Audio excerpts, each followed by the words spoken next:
Hello and welcome to the first LinkedIn and Facebook Live of 2023. I hope you had a lovely Christmas and Happy New Year to everybody that's watching today live and on the replay. Today I'm delighted to be chatting with Anna Meller, and we're going to be talking all about how you can get the work-life balance you need in 2023 and upcycle your job. Which is the title of Anna's book. So thank you so much, Anna, for joining us today. We're live today on Facebook and LinkedIn, talking all about how to get the work-life balance you need in 2023 and to upcycle your job. Thank you, Liz, for inviting me. I'm delighted to be here. No, it's absolute pleasure to have you. What a great title, Upcycle Your Job. What was the inspiration to the title? Yeah, if you actually go into the book, I mean, there's two things. I do explain it at the beginning of the in the introduction to the book. Basically, I've got a colleague who's quite big in the upcycling furniture community. She's been building a community around sustainability and around upcycling. And the basic concept of upcycling is taking something that was once fit for purpose, but now doesn't suit our lifestyle, and upcycling it so that it is now once again suitable for us. And I was talking to her as I was writing the book, and I said, well, do you know, that applies to some extent to what I'm writing about in this book, because what I want to encourage people to do is very often working parents, mothers in particular, downshift when they have a family because they find the challenges too great, and then they lose all those skills that they had and they're not using them. And instead, what I want to encourage them to do is to take that job that they had that was once fit for purpose and upcycle it.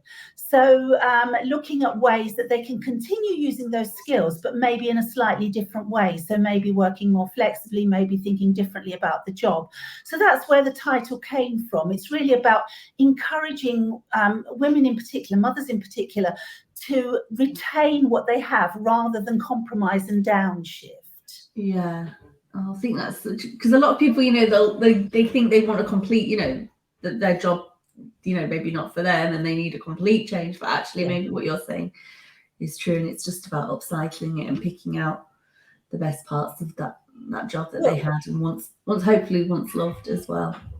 Well, I think the evidence shows that a lot of women who downshift, then the demand for returner programs into those more senior roles outstrips the supply. So obviously there's a lot of women who want to go back into using those skills. And of course, if we lose those skills from the business sector, then businesses are losing those skills. And we keep hearing that despite everything that's going on, we've got skill shortages. We want to encourage employers to keep those skills, but maybe make it easier for particularly working mums to use those skills in the workplace. Yeah, absolutely. Yeah. So did you say is there 6 steps that then people follow when they're thinking about how do people know whether to upcycle as well before? Yeah, I mean, basically what happened was my background is I've spent over 20 years supporting employers and working parents in how to work flexibly and in personally getting to know all the ins and outs of the research around how to find work-life balance, what the various factors are. So what I did was I thought, well, make it easy for people. I'll put it into a 6-step model. And the model is actually evidence-based. It's based on both academic research around work-life balance and my own research and consultancy activities around moving to more flexible jobs. So I pulled all of that together. It's 6 steps, but they're in 3 chunks. So the first chunk is really about how you personally want to manage that work-life balance between your work and your caring responsibilities. The second bit is about having decided that, what's the best flexible arrangement for you and how you might go about getting that. And then the third bit is about getting the skills in place and the right mindset to make that a success.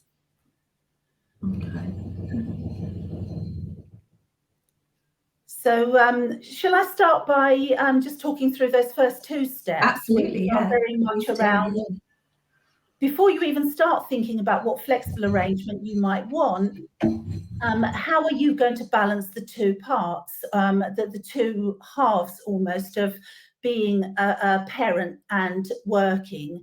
And this is based very much on research over the last 20 to 30 years into what the researchers would call how to find work-life fit or work-life harmony as opposed to work-life conflict. So the model starts with preferences, and it does that just so it sounds good as a model. But by preferences, what I look at is how people manage that split between work and other parts of their lives, in this case, often caring responsibilities.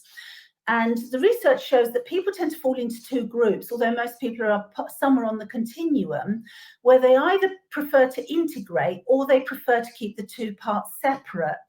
Now, keeping the 2 parts separate was easier in the old days, before we had technology that kept us constantly connected, and before we all got into this mindset of we have to do everything all the time. These days, people tend to integrate the 2 parts of their lives, so their work and their non-work lives. The challenge there is that when you are integrating, you can find that you're actually not present for anything, that your mind is always partly here and partly there. And people say, oh, well, you know, I'm good at multitasking. No, you're not a computer. Your focus is always on one thing or another. So it's about thinking about how much do I really want to integrate and where do I want to be separating the 2 parts, and how do I do that? And in my book, I talk about micro separations, which means, you know, just switching off from one activity for a short while. And often it's switching off from the work activity because we feel so pressured into constantly being available for work. So it might be saying, right, for the next hour while we have our family meal, I'm not going to check my phone, or I'm going to spend Saturday with my family and I'm not going to check my phone, and I'm going to let my colleagues know about that. But it might also be, if you have an important meeting at work, it might be the other way, about letting the people around you know, I'm not going to be available for the next hour or 2 hours, regardless, you know, you need to manage somehow in other ways without me. So it's about your preference for integrating and separating the 2 parts of your life. So that's the first bit. And the second bit is, the model is PROPEL, PR. The second bit is about roles, and particularly the 2 roles that you're playing, the role of parent and the role of worker. And very often we find that we're in conflict with these, because our perception of what it is to be a good employee or a good worker tends to be at odds with what our perception is of being a good parent. And here, again, I encourage people reading my book to think about, where did those perceptions come from? What are those expectations that are on you? And how can you rewrite those so that you feel more harmony between the 2 roles? And it may be that you have to stop beating yourself up about not being the perfect parent, because nobody is. And because those who are setting expectations on us may not be living our lives and may not understand that. Or it may be that in the workplace, you have to say, right, okay, well, for the next year, I'm just going to keep my head down and I'm just going to do this job. I'm not going to go for the promotions or be that visible, even though my organisation might expect me to be. And therefore, I'm going to set more boundaries, going back to the boundary management thing, about when I'm available for work.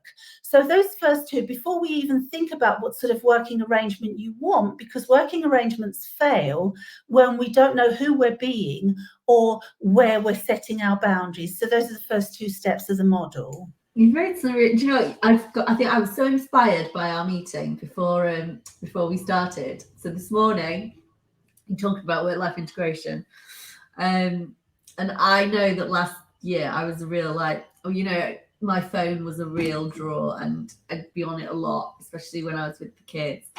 And it would make me stressed, and I'd check it, first thing in the morning, last thing at night. So this morning I've deleted emails off my phone. and the social apps. So it does feel a bit weird. But yeah, this was my New Year's resolution, to try and be more present and trying to separate the two. Because I don't think the work-life integration that you've explained was that healthy for me. And I found it quite easy to think, oh, I won't check my phone, I'll be present. But then if it's on your phone, it's quite easy to still. So I deleted that, and then I even went to grab it today, and I thought, oh no, I've got anything really to check on there. But yeah, so that was that. So I'll tell you, that seems more dramatic than just saying you won't check your phone. But if it works, I'll let you know. I can check. And then the other thing that you reminded me of was, setting the boundaries, was like the quiet quitting that pages keep reporting on. And actually, I think that's quite a good thing. And that is just people setting boundaries. And yes, it's encouraging. It's encouraging that people are beginning to think more about boundaries, because as one a leading work-life balance researcher who also wrote the foreword to my book said, we are almost in a boundary-less era where, unless you set your own boundaries, they're not there. So well done you as well for thinking about that and for setting your own boundaries. And I don't remember the reference right now, but I do reference in my book some research which shows that actually, while people think, oh, I'll never cope with this, it's a surprisingly short period of time that it takes to adjust to working in this new way. So that should be the encouragement. I think it's something like 2 weeks, but I can't remember. Okay, so I'll stick it for 2 weeks. It's not going to be a forever thing, as I say. It's one of the minor references in my book that I talked about. So from there, shall I move on to talking about the next two steps? Yeah, all about having decided who you're going to be and how you're going to play those two roles. How do you go about getting the right flexible working arrangement for you? And what I do is, further on in the book, which I'm not going to talk about today, I do look at two aspects of positive psychology that you can use in order to negotiate the right flexible working arrangement for you. And that's quite helpful in itself. But today I'm going to talk about the two steps. And the first one is what I call options. And options is really what your employer already offers. And I always recommend that people start by meeting their employer halfway and then push the boundaries further from there. So, for example, if you want to do job share, and you're in a more senior role and your organisation has never had a senior job share, but they do offer it in their policies, then you can go to the policies and say, look, you offer job share, we offer job share anyway, so let's try it at a more senior level, because the organisation's already familiar with it. If the organisation isn't familiar with job share, you might want to think about, well, okay, but they do offer reduced hours working, so maybe I'll go for can I do 3 days? And once you're into that, doing 3 days, you might say, right, okay, well, actually, a job share would be great, because yes, there is more here than just what I can do in 3 days. So it's about meeting your organisation halfway. It's about not saying, I want to do something that is completely different from what you're offering, and people go, oh no, couldn't possibly do that. So that's the kind of starting point. But having said that, one of the things I also say to people is check what's going on under the radar, because in many organisations, there are people who are already pushing the boundaries, pushing policies, stretching things, but we just don't know about them because an arrangement has been agreed by someone, and the manager will say, yeah, but don't tell anybody else because we don't want everybody to know about this. It's not strictly policy, or it might upset people or whatever. So when you're thinking about what options might be available to you in terms of flexible working, it's always worth asking around, who else do we know? Who else do you know who's working flexibly? And if you have networks, maybe a parents' network or a women's network or something like that, it's worth asking in there, who else do we know? And then going and talking to them about the options that they are working. Because again, one of the best ways of reassuring your manager that something might work is to say, oh, but so-and-so in that department's already working it. Why don't you have a chat with their manager and see how it's going? So the first thing is to set that context. And then the second thing, obviously, is then to look at your own job and how you can make that work in flexible hours. And here's the bit that always happens, really frustrating. One of the reasons why this chapter is in the book, the person who agreed to the 3-day working week is being paid for 3 days, and nobody has told them how to shape that job so that it's actually doable in 3 days. So essentially they end up working 4 or maybe 5 days, being paid for 3 because they're still struggling with the content of the job. So the chapter on possibilities, which is the 4th step of the model, is about, right, what can we do to shape this job so it's actually a reasonable 3-day, 4-day working week? And that looks at things like, are there parts of the job that you can automate? Because we're increasingly facing automation, AI in the workplace. Are there things that you can delegate, that don't use your best skills that somebody else might be able to do? Or are there things that you can eliminate altogether that are pointless, that nobody ever takes any notice of, that don't need to be done? So thinking through the actual structure of your job so that when you go to negotiate your flexible arrangement, you've really thought through how you're going to use your skills best, what the organisation might be open to, what's going on in other areas, and taking a positive approach to negotiating that. So that's the next 2 steps of the model. I think that's a good point. And I think as well, I suppose managers also need to be educated, because if someone's reduced the hours, then obviously the workload needs to be reduced. And often managers don't think that. Some managers can take advantage, can't they? So yeah, I don't think they deliberately take advantage. I think, as you say, Liz, in many organisations, flexible working, any sort of flexible arrangement tends to fall into a kind of a policy hole where you can have it if it's in the policy, you can have it because legislation says you can have it, but there's no real guidance as to how do we reshape the job so that it's making best use of skills, so that it's, so that you're doing the work, the key work you were hired for, not the other sort of extraneous stuff that may not be adding anything to anything. And increasingly, as I say, not taking advantage of the fact that work is being restructured anyway, because automation is creeping in so much into organisations. So it is about, I think it's about HR owning the whole flexible working agenda more fully and offering more briefings and more support and more guidance to managers on how jobs can be restructured so that they're effective, they're productive, but they can also be worked on reduced hours where the post holder wants to do that. Yeah, someone said that they had great flexibility in their procurement role. The team all supported each other. That's good to know. Yeah, that's great. That's again something I look at in one of the chapters I wasn't going to talk about, which is the positive psychology, because I give an example of where I've worked with teams so that they all support each other.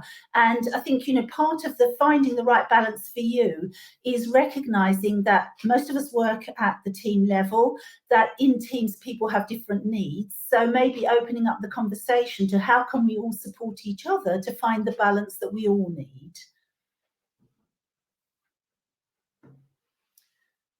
Okay, so are you happy for me to go on and just talk about the last 2 steps of the model there? Yeah, absolutely, yeah. Right, okay. So the final steps of the model are step 5, E, is really for essential skills. So it may be that whatever arrangement you want to work, having looked at both who you want to be and how you want to work flexibly, it may be that you need to upgrade your skills. And in my book, I look at a whole list of skills that that you might want to upgrade. None of them are new skills. All of them will be an upgrade. And the key skill that comes out of all the research around how to be a successful flexible worker, the top skill is communication. And within that, it's about recognizing that you have to own that if you're the person that's working flexibly, whether you want to communicate your boundaries, your working days, your working arrangements, what's acceptable to you or not, all of that is down to you. People will forget. People will assume you're working standard hours. People might try and push those boundaries, as Liz was saying earlier, you know, that some managers might expect you to do more work. So it comes down to you and getting better with your communication skills. That might mean that you also have to upgrade things like your assertiveness skills, because you might have to feel better about setting those boundaries. It may also include upgrading things like your technical skills, because, you know, if you're working non-standard hours or you're working remotely, you may not have the tech support that you used to have. So while you don't want to become an IT expert, it might mean thinking about what more do I need to learn in order to do this successfully. So step 5 is looking at the essential skills that you will need and which of those you might want to upgrade in order to be successful. And then the final step, step 6, L is for leadership. And this one is all about recognizing that when you go into a flexible arrangement, particularly if you are at middle manager or moving into a more senior position, essentially you're becoming a leader and a role model for other people coming behind you. There may be nobody who is working that particular arrangement. It may be new to the organisation. It may feel uncomfortable to you at first because people aren't necessarily reacting totally positively. And it's about embracing that idea of being a leader in that flexible arrangement, in that more balanced arrangement that is eventually going to benefit the people coming up behind you. It will eventually, hopefully, if it changes the mindset of organisations, it will change the workplace for your own children, particularly for your daughters. And it's about being a role model for how things can be done differently. And once you've recognised that, then it can be useful to find some sort of support, either if you've got a good HR ally who really says, oh yeah, flexible working, really keen on this, how can we support you in this? It might be that you have a coach or a mentor, or if your organisation has a working parents group or a women's group, it might be about finding someone there to support you. But it's about recognising that just because you've done all this work and you've got what looks like the perfect arrangement, it's not all going to be necessarily plain sailing at first. Embrace your leadership. Oh, that's really, really good advice. Really enjoyed listening to you. So where can people buy the book and learn more about the book? Well, the book is available on Amazon, who very kindly keep discounting the price. So for the price of a pizza and a coffee, you can get a book that hopefully will make your life or your work-life balance much better in 2023. And it is available in all good bookshops as well. So remind people of the title. Right, the title, the book, I'm holding it up. I'm hoping that comes out the right way round. Yeah, Upcycle Your Job. And what a great time to buy it. You know, if anyone's thinking at the moment about, you know, how to improve their job, improve their career, improve their work-life balance in 2023, then now's the time to buy the book and start putting it all into practice. And where can people find you, Anna, and connect with you and learn more about you and your business? Right. Well, I am on LinkedIn. If anybody wants to connect with me, I'm very happy to connect on LinkedIn. I do tweet at Grown Up Balance on Twitter. And my own website is sustainableworking.co.uk. But if you're watching this on LinkedIn, you'll find all of those references on my profile. Brilliant. Oh, well, these have been such good steps. We'll put the replay, as always, on the website as well. So if anyone's missed any of the steps and wants to go back there, then please do. Thank you so much, Anna, for joining us today. And thank you so much to everybody that has watched. And thank you, Liz, for letting me share my model and various contents of my book. And just to wish everybody a more balanced 2023. Absolutely.